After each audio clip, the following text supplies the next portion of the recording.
علاج عرق النساء، ويقال علاج عرق النساء، وكلا اللفظين صحيح والأول أشهر. علاج عرق النساء ذلك المرض المنتشر كثيرا الذي انتشر انتشارا عجيبا غريبا، ذلك المرض الذي هو عبارة عن وجع يبتدئ من مفصل الورك ثم ينزل خلفا أي على الفخذ، وربما وصل إلى الكعب، وكلما طالت مدته وكلما زادت فترته كلما نزل إلى الأسفل، وهزلت الرجل وهزل الفخذ معها.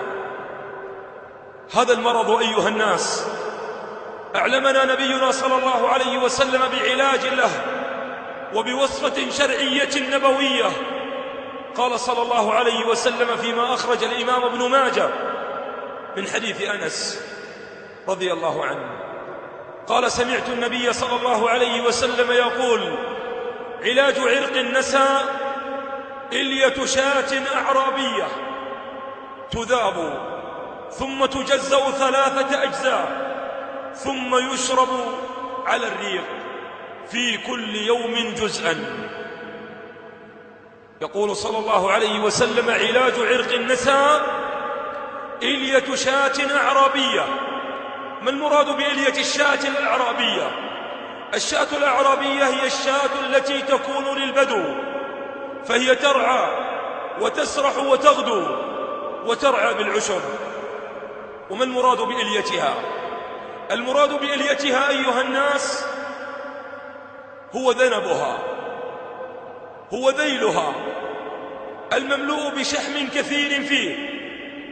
يؤتى بإلية الشاة الأعرابية ويقطع بعد ذبحها، أي بعد ذبح الشاة نفسها، لأن ما قطع من البهيمة وهي حية فهو ميت، فتذبح الشاة وتذكى ذكاة شرعية، ثم يؤتى بذيلها وذنبها فيقتطع وهو مليء بالشحم، ثم يوضع ذلك الشحم في قدر ثم يذاب أي عبر النار وبواسطتها، فإذا أصبح زيتا يقسم 3 أقسام، ثم يشرب ذلك المريض من ذلك الزيت، زيت ذلك الذنب، تلك الإلية، يشرب كل يوم جزءا 3 مرات. ما السر في هذه الوصفة النبوية؟ يقول الإمام ابن القيم: مرض عرق النساء ينتج عن يبوسة، وهذا الزيت الذي يشربه يذهب بتلك اليبوسة تماما، وقد جرب ذلك تماما. اسمعوا هذه الشهادة، شهادة ثقة.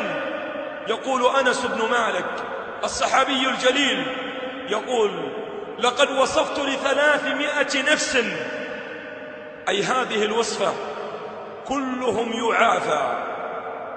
وصف هذه الوصفة ل300 شخص كلهم يعافى، أي من هذا المرض. أشار إلى ذلك صاحب كتاب فيض القدير كما في جزئه الرابع صفحة 14 و200.